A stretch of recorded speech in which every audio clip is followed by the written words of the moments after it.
Akak-akak, dalam kehidupan kita ada 4 benda yang pasti kita jumpa. Mesti kita jumpa 4 ni. Pertama, nikmat. Yang kedua, apa yang kita jumpa dalam sehari-hari kita? Bala. Kita jumpa bala. Kita jumpa susah.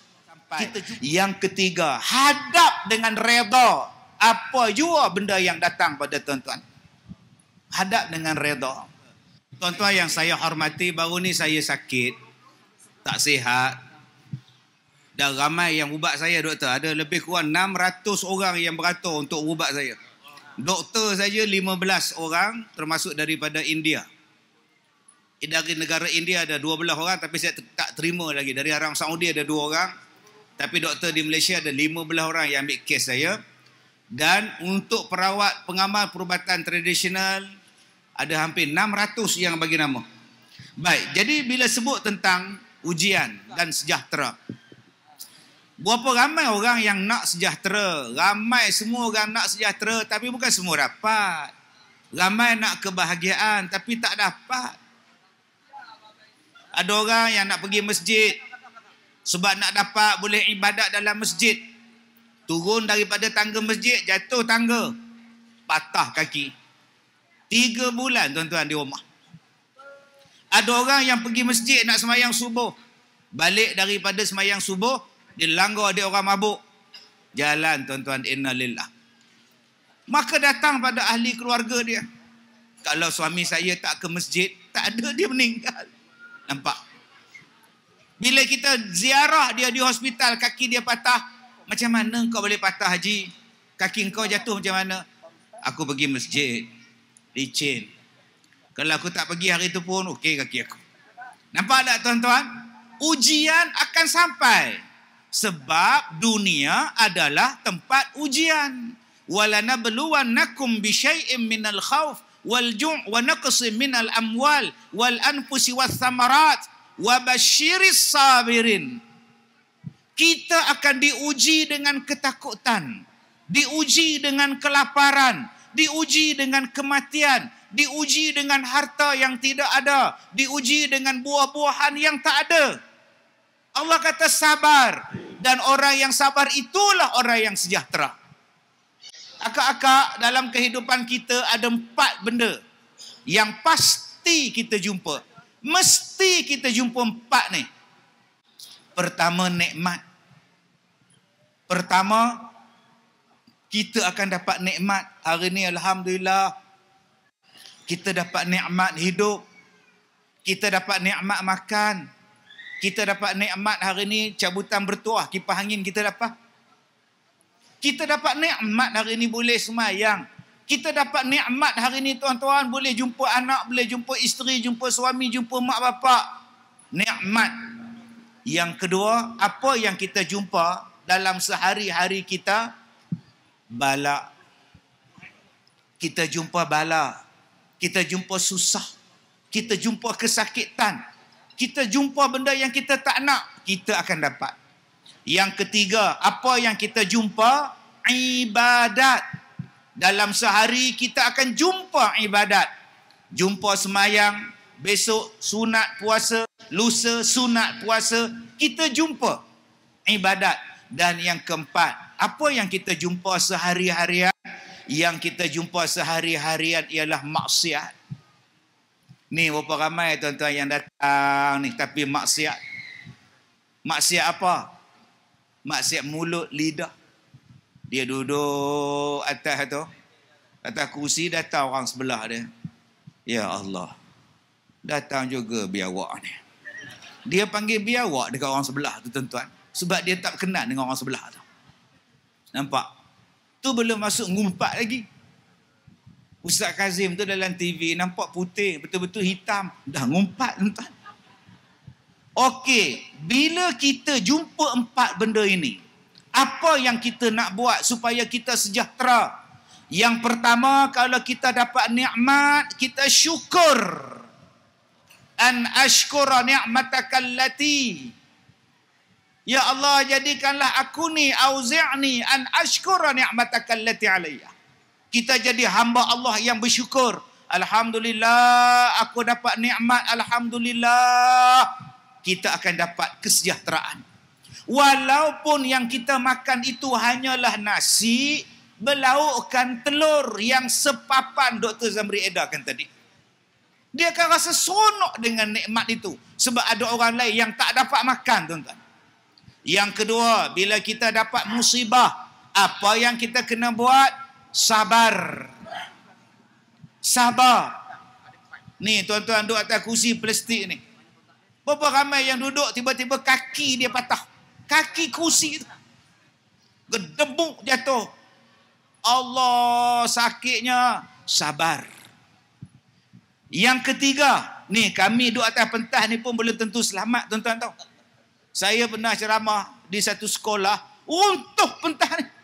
Lah, nak bergambar kenang-kenangan. Dia minta kepada semua cikgu-cikgu naik ya, kita bergambar bersama Ustaz Kazim. Naik semua tuan-tuan dengan Ustaz Kazim. Jatuh sekali tuan-tuan. Pertanda awal ambil-ambilnya, rela ambil-ambil ni. Belum tentu selamat lagi tuan-tuan. Maka bila kita dapat musibah, sabar. Yang ketiga, kalau hari ni kita boleh buat ibadat, syukur pada Allah. Satu kenikmatan yang besar tadi kita sembahyang maghrib, kita rasa puas sangat. Tadi kita sembahyang isyak, kita rasa puas sangat. Ni di sini ni ramai yang belum sembahyang isyak. Betul tak? Betul kan? Apa rasa? Duk tengok jam. Tak sembahyang lagi ni, ya Allah. Nampak tak? Bila kita sembahyang isyak, ya Allah, puasnya. Sebab itu kalau tuan-tuan belum sembahyang isyak, menguap. Punya ngantuk. Ngantuk. Berlagu-lagu menguapnya. Setan suka tau. Kalau menguap bunyi macam itu. Ada orang bila menguap berbunyi-bunyi. Kau ni apa? Tutuplah mulut. Cuba tuan-tuan ni. Sembahyang isyak. Hilang ngantuk.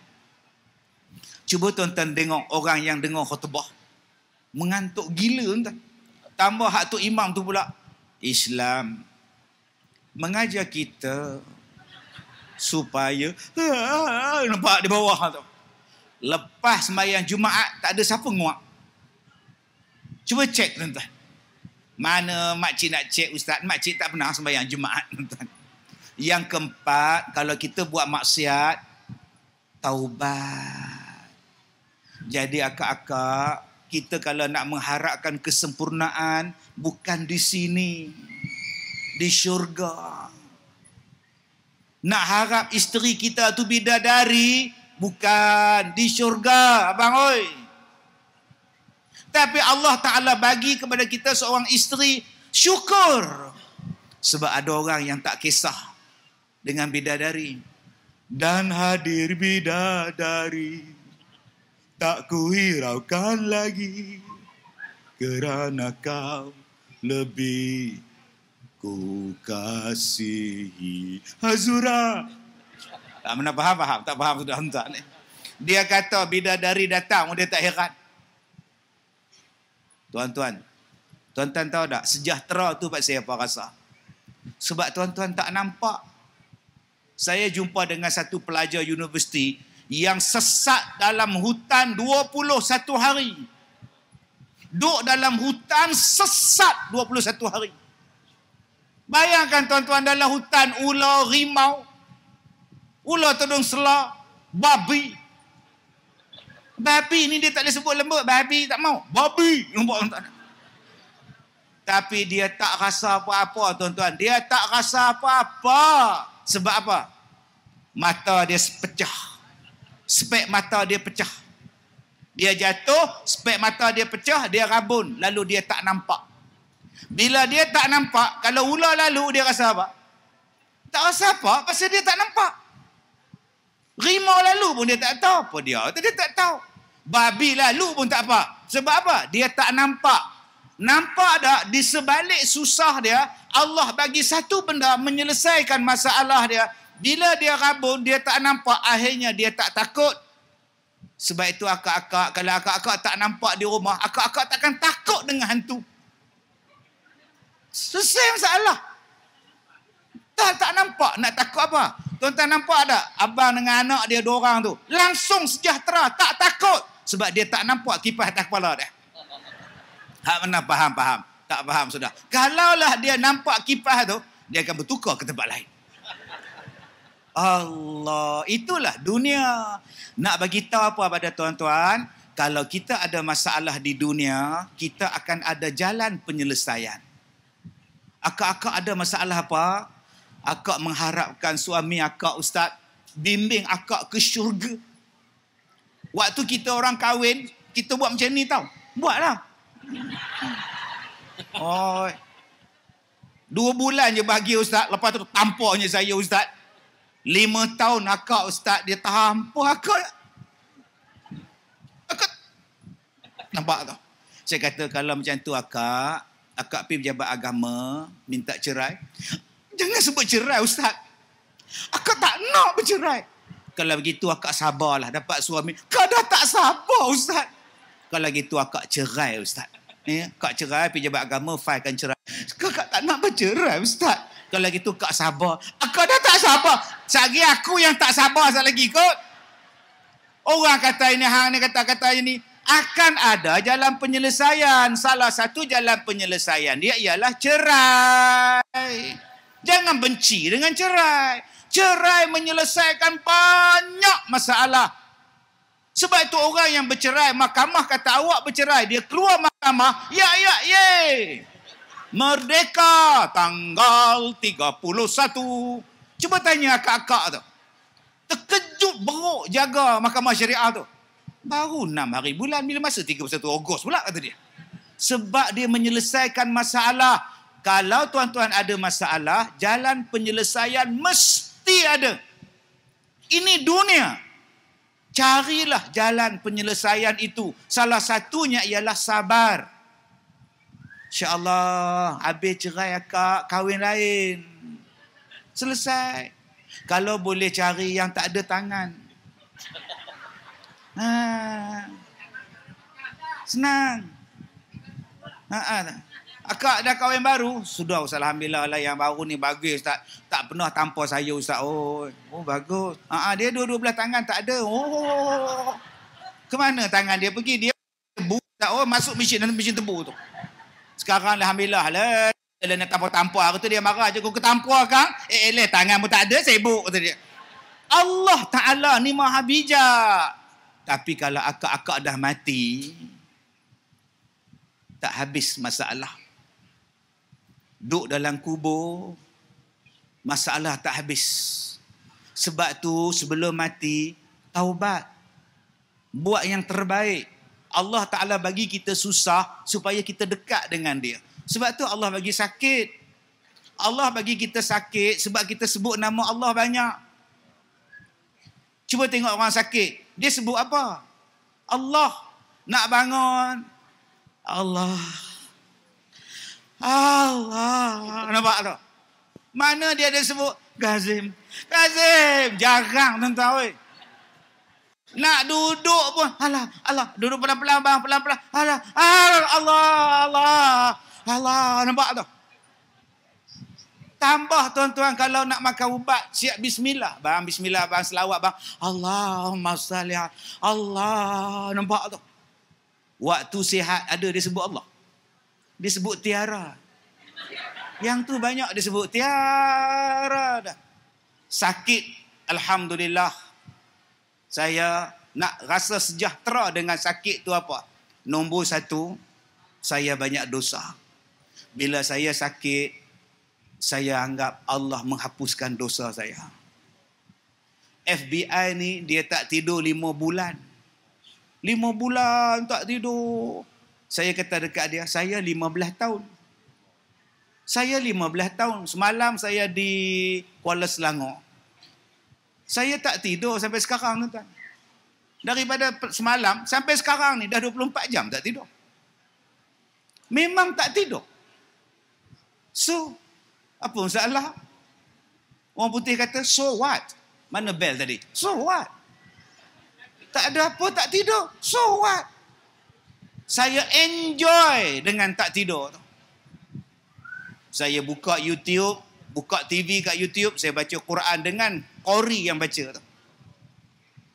Satgi saya rasa jemu, letih, penat. Saya keliling rumah tuan-tuan. Saya siram pokok pukul 4 pagi, 3 pagi siram pokok. Kadang-kadang saya pergi semayang taubat. Saya fikir satu je. Allah tak bagi aku tidur supaya aku semayang taubat. Aku adalah orang yang paling bodoh sekali. Kalau Allah tak bagi aku tidur, aku main-main. Saya adalah orang yang paling bodoh sekali. Allah tak bagi saya tidur, saya main-main. Sedangkan Allah tak bagi saya tidur supaya saya taubat. Jom tuan-tuan, fikirkan positif. Apa yang kita diuji sekarang? Saya tak pernah marah Tuhan. Saya tak pernah kata, aku tak tuan-tuan. Saya baca Quran, saya boleh ngulang Quran, saya mengulang Quran tuan-tuan. Saya nak cakap benda ni pun saya segan, takut jadi riak. Tapi itulah yang saya nak ajar sebagai ustaz, sebagai guru pada tuan-tuan. Saya ambil benda tu sebagai satu benda yang mendatangkan pahala pada saya. Dulu-dulu saya sapu sampah malam-malam. Saya iron baju. Iron baju bila tak boleh tidur. Mop lantai. Lepas tu saya mula ngulang Quran, ngulang mentelaah sampai ke subuh tuan-tuan. Saya tak pernah kata saya penat. Sebab apa? Saya anggap itu adalah pahala. Jadi bagaimana saya nak rasa sejahtera bila saya diuji? Nombor satu, Allah nak bagi saya dihapuskan dosa. Yang kedua, bila saya diuji dengan susah, sakit dan sebagainya, saya akan beranggap ada benda lain yang Allah Ta'ala nak bagi. Sebab di dunia adalah tempat ujian. Kalau tuan-tuan tak nak tempat ujian, nama dia syurga. Dapat rumah yang tak berhabuk, dapat pasangan yang tak menyusahkan, dapat istana yang tak ada kotor, tak ada pinggan mangkuk yang kotor, tak ada najis, tak ada benda busuk, namanya ialah syurga. Maka selama mana tuan-tuan duduk dalam dunia, ujian akan sampai. Yang ketiga, hadap dengan redha apa jua benda yang datang pada tuan-tuan. Hadap dengan redha. Tadi saya tunjuk pada saudara Faizal, kaki saya ni. Ni kaki saya ni. Dr. Zamri pun, Entim pun boleh tengok besar mana kaki saya. Besar mana kaki saya tuan-tuan. Akak depan ni pun boleh tengok besar mana kaki saya. Besar mana tuan-tuan. Saya pakai baju besar untuk menunjukkan badan saya besar. Padahal saya dah habis lah. Tinggal tulang tuan-tuan. Tinggal tulang. Ini kalau dapat dekat pensulak merah, dia tak percaya ni tuan-tuan. Mesti dia panggil saya Gus Kazim pula. Saya bukan Gus Sudin. Saya Ustaz Kazim. Perut saya sampai 40 lebih tuan-tuan. Dan bila saya baca Yasin, bila saya berubat diri saya dengan sahabat-sahabat saya, bila saya mandi air ni tuan-tuan, dia boleh keluar ni daripada perut saya ni jarum ni. Saya simpan sampai sekarang tuan-tuan jarum tu. Boh dekat galeri saya. Akak-akak yang nak tengok jarum tu datang sekolah saya tunjuk. Habis ni tuan-tuan ni. Allahu Akbar. Adakah saya berhenti berdakwah? Adakah saya berhenti jaga orang tua-tua? Adakah saya berhenti buat kerja? Tak. Sebab saya tahu Allah nak bagi benda lain pada saya. Dan terlalu banyak benda lain yang Allah Ta'ala bagi. Allah bagi dulu sakit supaya engkau boleh accept ataupun tidak. Engkau nak adapt lagu mana? Jadi tuan-tuan, jom. Tuan-tuan di sini masing-masing ada masalah. Mengadu pada Allah. Jangan mengadu kat Facebook. Berubat dengan cara ya Allah redha. Jangan berubat dengan benda haram. Saya sakit baru ni tuan-tuan, ada orang datang. Ustaz, kalau nak sihat, Ustaz minum air kencing anak laki-laki Ustaz. Ustaz, kalau nak sihat, pergi ambil tanah kubur mak ayah Ustaz. Ambil dan mandikan dengan tanah kubur mak ayah Ustaz. Macam-macam tuan-tuan. Saya bila sakit ni saya jumpa macam-macam manusia. Ustaz, dia ambil jarum panjang tu Ustaz. Dia boleh tembus ni jarum. Tak luka badan dia. Ui, jenis apa ni? Allah nak test saya. Setakat mana? Hang ceramah pandai. Bila hang sakit, hang berubat dengan siapa? Allah nak test kita. Jadi tuan-tuan, jom kita jadi bila ada masalah, kita makin dekat pada Allah. Kita target syurga. Di dunia bukan tempat untuk sejahtera selama-lamanya. Sejahtera bila kita redha dengan Allah. Sejahtera bila kita buat ibadat. Sejahtera bila kita bertaubat. Sejahtera kita mendekatkan diri kepada Allah. Dunia adalah tempat ujian. Akhirat target kita. Nun di sana cita-cita kita, ya akhirat namanya.